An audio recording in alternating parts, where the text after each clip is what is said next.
প্রিয় শিক্ষার্থী, প্রথমেই পরিচয়। আমি মোহাম্মদ আবু বকর সিদ্দিক, সহকারী অধ্যাপক পৌরনীতি সুশাসন, নিশিন্দারা প্রগতি মিলন কলেজ বগুড়া। আজকের আলোচ্য বিষয় পৌরনীতি ও সুশাসনের প্রথম পত্র, দ্বিতীয় অধ্যায়। সেটা হলো সুশাসন তথা গুড গভর্নেন্স। গুড গভর্নেন্স শিখন ফল সুশাসনের সংজ্ঞা ও ধারণা। আমরা আজকের শিখন ফল সুশাসনের সংজ্ঞা ও ধারণা। 2, সুশাসনের উপাদান ও বৈশিষ্ট্য। 3, সুশাসনের গুরুত্ব ও প্রয়োজনীয়তা। 4, সুশাসনের সমস্যা ও সমাধান। এগুলো আমার আজকে আলোচ্য বিষয়। প্রিয় শিক্ষার্থী, আশা করি তোমরা ভালো আছো। প্রথমেই আলোচনা করতে চাচ্ছি যে সুশাসনের সংজ্ঞা ও ধারণা।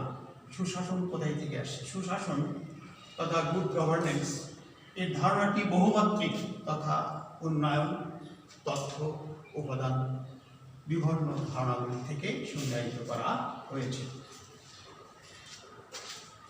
পৌরনীতি ও সুশাসন।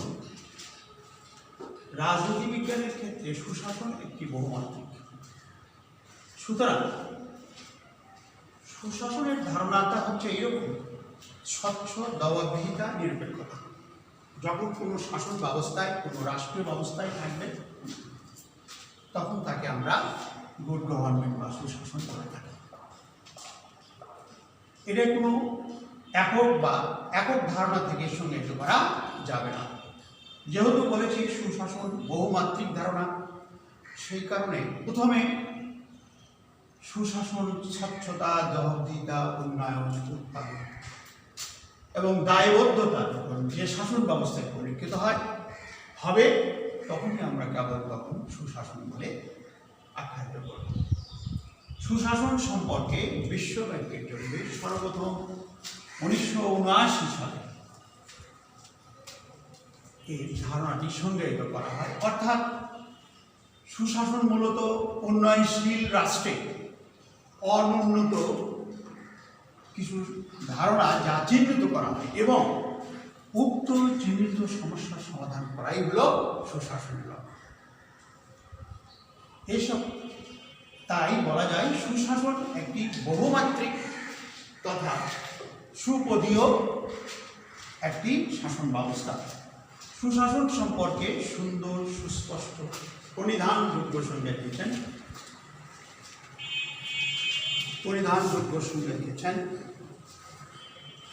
ম্যাককরনি। সুশাসন সম্পর্কে সুন্দর, গ্রহণযোগ্য সংজ্ঞা দিয়েছেন অধ্যাপক ম্যাককরনি। তিনি বলেছেন,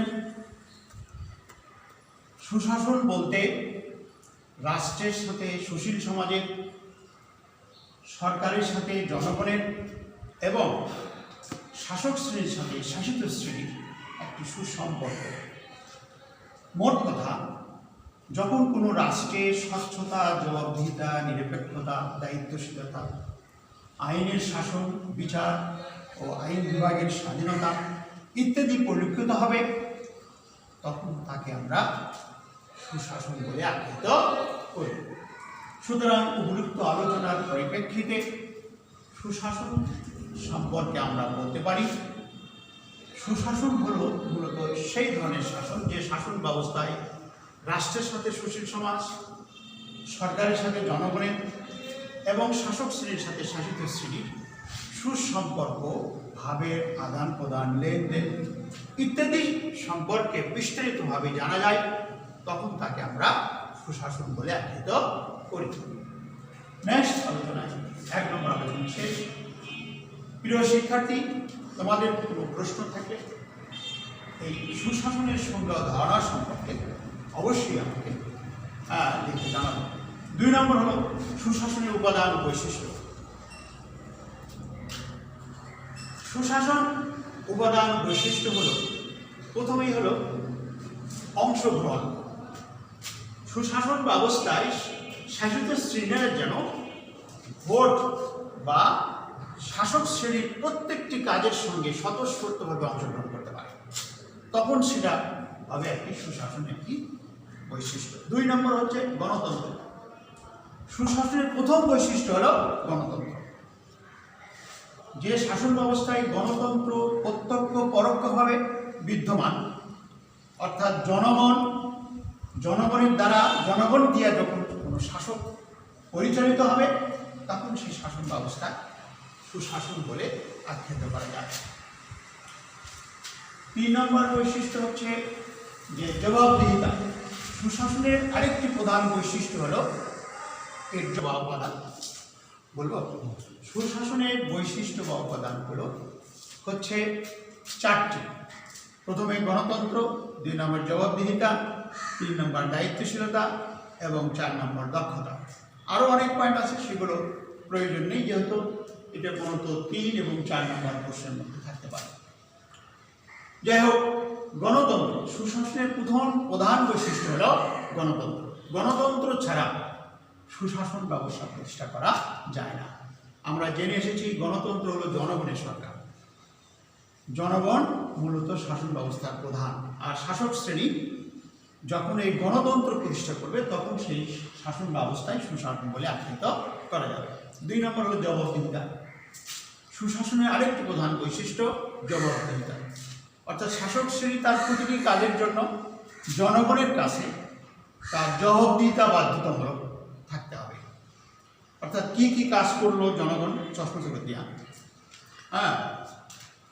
জবাবদিহিতা কি কি কাজের প্রতিটি কাজের জবাবদিহিতা যদি জনগণ স্বতঃস্ফূর্তভাবে পেয়ে থাকে এবং জনগণ ওই শাসক শ্রেণীর উপর সন্তুষ্ট থাকে, তাহলে সেই শাসন ব্যবস্থা একটি সুশাসন বলে আখ্যায়িত করা যায়। দায়িত্বশীলতা, অর্থাৎ শাসক শ্রেণী যে যে কাজ করছে সেই কাজের বিনিময়ে জনগণ কতটুকু উপকৃত হচ্ছে, জনগণ কতটা সন্তুষ্ট থাকছে, এটা সুশাসনের একটি দায়িত্বশীলতার পরিচয়।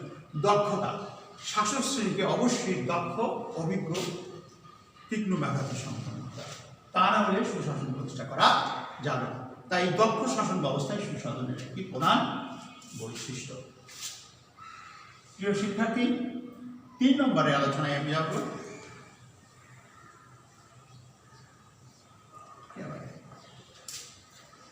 সঙ্গে। প্রথমে স্থায়িত্ব। যে শাসন ব্যবস্থায় দীর্ঘদিন স্থায়ী থাকবে এবং জনগণের জবাবদিহিতা থাকবে, দক্ষতা থাকবে, নিরপেক্ষতা থাকবে, তখন সেই শাসন ব্যবস্থা এর গুরুত্ব অপরিসীম। অর্থাৎ স্থায়ী শাসন ব্যবস্থা যে কোনো দেশের জন্য কল্যাণকর, মঙ্গলজনক। শাসন ব্যবস্থার স্থায়িত্ব হলে সে দেশের উন্নতি ত্বরান্বিত হয়। বিধায় সুশাসনের তখনই আমরা প্রয়োজনীয়তা উপলব্ধি করব যখন শাসক শ্রেণী জনগণের সাথে দীর্ঘ সূত্রে স্থায়িত্বতা থাকবে, বন্ধুত্ব সম্পর্ক থাকবে, তখন সেই শাসন ব্যবস্থা গুরুত্ব অপরিসীম। 2 নম্বর হলো স্বচ্ছতা। সুশাসন প্রতিষ্ঠার গুরুত্ব এই কারণে বেশি যে এই শাসন ব্যবস্থায় প্রতিটি কার্যকারিতার জনগণের কাছে জবাবদিহিতা করতে হয়, ফলে শাসক এবং জনগণের মধ্যে স্বচ্ছতা, বন্ধুত্ব বিদ্যমান হয়। এই কারণে সুশাসন গুরুত্ব অত্যধিক। 3 নম্বর হলো আইনের শাসন। সুশাসন ব্যবস্থা আমরা লক্ষ্য করে আসছি যে আইনি শাসন, আইন সবার জন্য সমান। তাই একমাত্র সুশাসন ব্যবস্থায় আইনের যথেষ্ট কার্যকারিতা লক্ষ্য করা যায়। এই কারণে সুশাসন ব্যবস্থায় আইনের প্রয়োজনীয়তা লক্ষ্য করা যায়। 3 নম্বর হলো, প্রিয় শিক্ষার্থী, সুশাসনের সমস্যা ও সমাধান। সুশাসনের সমস্যা ও সমাধান।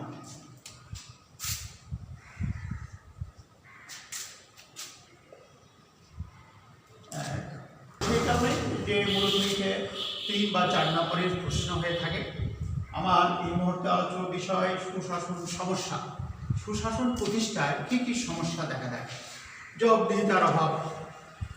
সুশাসনে যারা শাসক শ্রেণী, মূলত শাসিত শ্রেণীর কাছে তার বিরুদ্ধ কার্যকলাপ সুষ্ঠু পরিপূর্ণভাবে জবাবদিহিতা দিতে চায় না, ফলে সুশাসন প্রতিষ্ঠা বিঘ্ন হতে থাকে। 3 নম্বর হলো সুশাসন সমস্যার দক্ষতার অভাব। দক্ষ, অভিজ্ঞ, মেধাসম্পন্ন শাসক শ্রেণী না থাকলে সুশাসন প্রতিষ্ঠা করা সম্ভব নয়। এই কারণে সুশাসনের যারা শাসক শ্রেণী হবে অবশ্যই তাদের দক্ষতা সম্পন্ন মানুষ হতে হবে। 3 নম্বর হলো সমস্যা আমলাতন্ত্রের অভাব। দক্ষ আমলাতন্ত্র, অভিজ্ঞ, মেধাসম্পন্ন আমলা না থাকলে সুশাসন প্রতিষ্ঠা করা যায় না, কারণ আমলারাই মূলত দেশ তথা সরকার পরিচালনার গুরুত্বপূর্ণ ভূমিকা পালন করে থাকে। মন্ত্রীদেরকে পরামর্শ দেওয়া এবং দেশের প্রয়োজনীয় ব্যবস্থা গ্রহণ করার ক্ষেত্রে আমলারাই মূলত এগুলো দক্ষতার ভূমিকায় অর্জন করে থাকে। সমাধান হলো এই 3টাই ধরে যায় যে দক্ষতা, জবাবদিহিতা থাকতে হবে।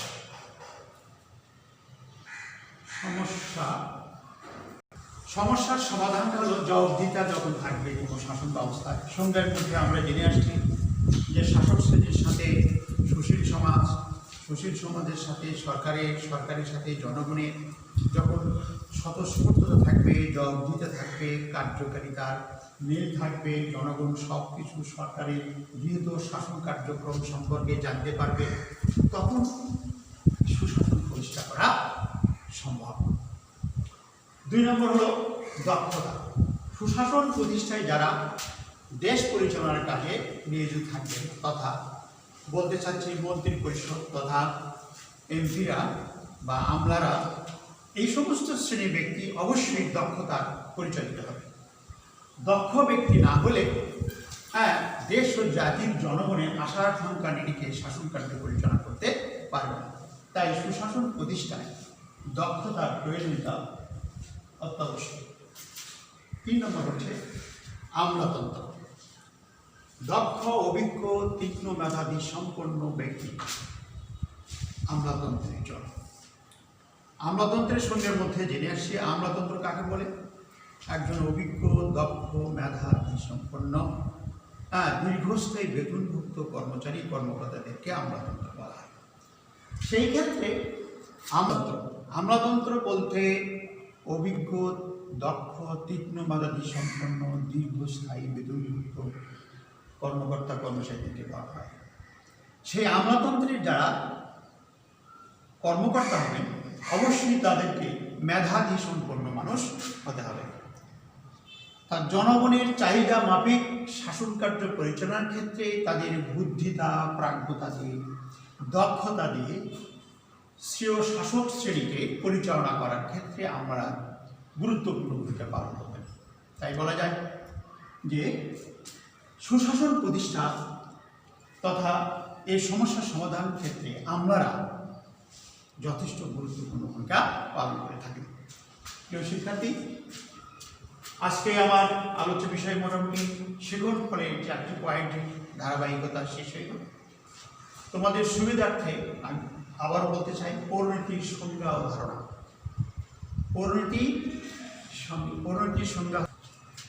পরিণতির সংজ্ঞা ও ধারণায় সংক্ষেপে বলে যাচ্ছি, একবার যেহেতু বলছি তোমাদের সুবিধার্থে আবার বলছি যে পরিণতি একটি বহুমাত্রিক ধারণা। এককভাবে পরিণতিকে সংজ্ঞায়িত করা যায় না। পরিণতি সম্পর্কে সর্বপ্রথম বিশ্ব ব্যাংক জরিপ অনুসারে 1979 সালে একটি গুড গভর্নেন্স সম্পর্কে একটি ধারণা নেওয়া হয়। উক্ত ধারণায় বলা হয় দক্ষতা, নির্ভুলতা ও স্বচ্ছতাই হল সুশাসনের অন্যতম প্রধান সংজ্ঞা। এ সম্পর্কে বিভিন্ন মনীষী বিভিন্নভাবে সংজ্ঞা দিয়েছেন। তার ম্যাকরোনি নামক একজন রাষ্ট্রবিজ্ঞানী পরিণতির একটি সুন্দর পরিধান, সুশাসনের একটি সুন্দর পরিধান সংজ্ঞা দিয়েছেন। তিনি বলেছেন যে সুশাসন বলতে রাষ্ট্রের সাথে সুশীল সমাজের, জনগণের সাথে সরকারের এবং শাসিত শ্রেণীর সাথে জনগণের যখন সুসম্পর্ক বিদ্যমান থাকবে তখন তাকে সুশাসন বলা হয়। অর্থাৎ দক্ষ, যোগ্য, অভিজ্ঞ এবং প্রশাসনিক জবাবদিহিতা, আইনের শাসন, আইন ও বিচার বিভাগের মধ্যে স্বাধীনতা ইত্যাদি যখন কোনো শাসন ব্যবস্থায় পরিলক্ষিত হয় তখন তাকে সুশাসন বলা হয়। সুশাসনের উপাদান বা বৈশিষ্ট্য। সুশাসনের বৈশিষ্ট্য তখন পয়েন্ট আগে আলোচনা করা হয়েছে বলে জানি, আমি আশা করছি তোমরা এগুলো লিখে নিয়েছো, বাসায় একটু দেখবে। তারপরে একটু ধারণা দিয়ে যাই যে সুশাসনের উপাদান বা বৈশিষ্ট্য। প্রথম বৈশিষ্ট্য হলো গণতন্ত্র। গণতন্ত্র কি? সুশাসনের গুরুত্ব বা প্রয়োজনীয়তা। অবশ্যই সুশাসন না থাকলে দেশের জনগণের প্রয়োজনীয়তা মাফিক শাসন কার্য পরিদর্শন। সেই কারণে সুশাসনের গুরুত্ব অধিক। তোমরা পয়েন্ট আগে আমি আলোচনা করেছি, তোমরা দেখে নিও। আর সুশাসনের সমস্যার সমাধান, এটাও পয়েন্ট আগে আলোচনা করা হয়েছে। সুতরাং বাসায় একটু দেখবে, আমি বাসার কিছু কাজ তোমরা আশা করি আমি একটু বাড়ির কাজ দিচ্ছি, তোমরা বাড়িতে এই কাজগুলো করে প্রতিষ্ঠান যখন খুলবে এই কাজগুলো স্ব শিক্ষককে দেখাবে। প্রথম হলো সুশাসন কি? দায়িত্বশীলতা বলতে কি বোঝায়? আইনের শাসন কি? দুর্নীতি কি? সুশাসন গণতন্ত্রের পূর্বশর্ত ব্যাখ্যা করে। এই 4টি বা 5টি বাড়ির কাজ আমি আজকে দিলাম, তোমরা অবশ্যই এগুলো করে রাখবা। আর ভালো থাকো। আজকের মতো ক্লাস এখানেই শেষ করছি। তোমরা ভালো থাকো, সুস্থ থাকো। অবশ্যই প্রয়োজন ছাড়া বাইরে বেরোবো না। আর প্রত্যেকের জন্য দোয়া রাখো। আল্লাহ হাফেজ।